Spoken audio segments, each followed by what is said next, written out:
Welcome to the characters we work with, where art imitates life, and the people who entertain us on TV are strikingly similar to those we work alongside every day.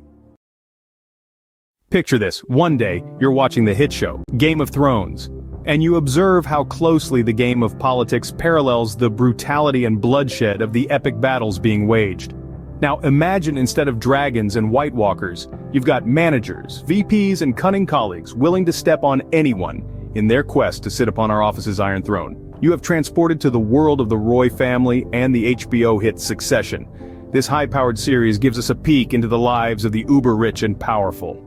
In their corporate jungle, office politics can feel like a cutthroat battle for the corner office, where high-stakes business deals, acquisitions, and mergers leave people bloody, if they're even lucky enough to survive. While the world of the hit show Succession includes no shortage of CEOs and every other C-suite title you can think of, each of these characters are just people. They have hopes and dreams and goals. They have ups and downs, successes and failures.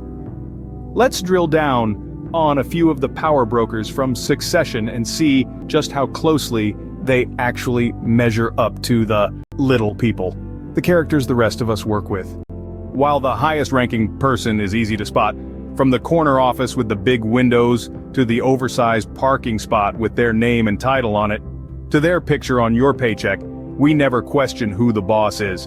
But sometimes we see that while the boss has the highest-ranking title, there is someone else who is always around and seems just as powerful for some reason.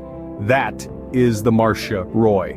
Our Marcia is the shrewd character always around the executive suite, has no clear title to suggest that she has high-level decision-making power, nor able to hire and fire. Yet you know you need to be aware of her, listen to what she says, offer to assist her wherever possible. And if she gives you a task to do, you do it.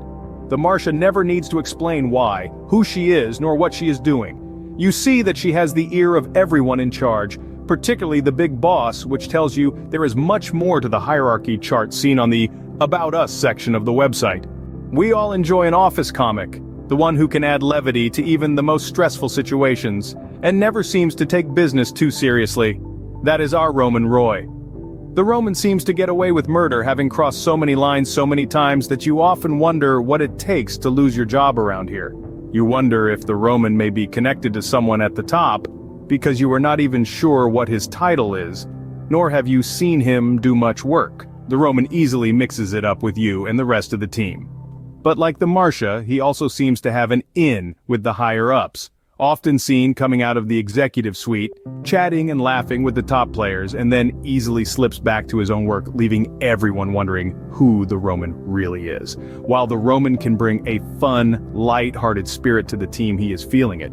He can just as easily be set off and cause storm clouds to rush in, putting everyone on edge.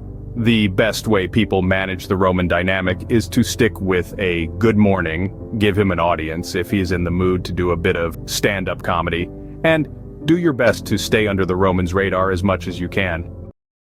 When you step into a new phase in your career, the only constant of the early experience you generally have confidence in is you. You applied for the job because you had the skill, the talent, and the desire to join the company. And while you know you can perform in the new role, there is still much more to figure out.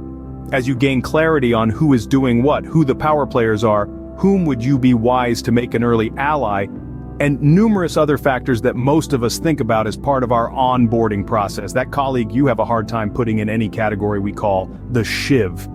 Her tasks and responsibilities you are not entirely clear on, yet you believe they are mission-critical items, seeing her come out of board meetings and walking the halls with different executives on any given day.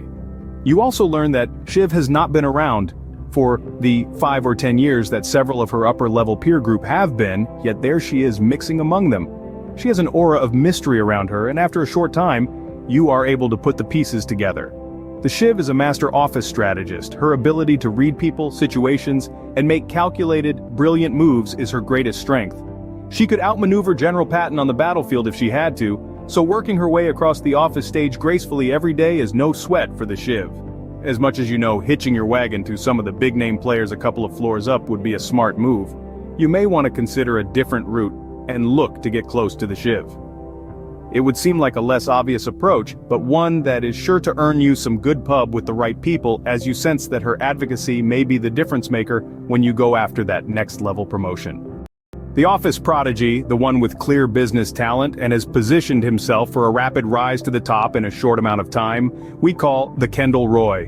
The Kendall in our office started in a mid-level role like many, and his business-savvy, early success saw him move up level by level within months of each stop. While you hear that he has connections, possibly a relative at or near the top, which causes many to simply roll their eyes, you see that there is more to the Kendall. You have seen firsthand that he has talent, knowledge, drive, and clearly learned a great deal from his corporate connections, and has applied his learnings to become an ace performer in every job, and at every level. You believe the Kendall is the future CEO.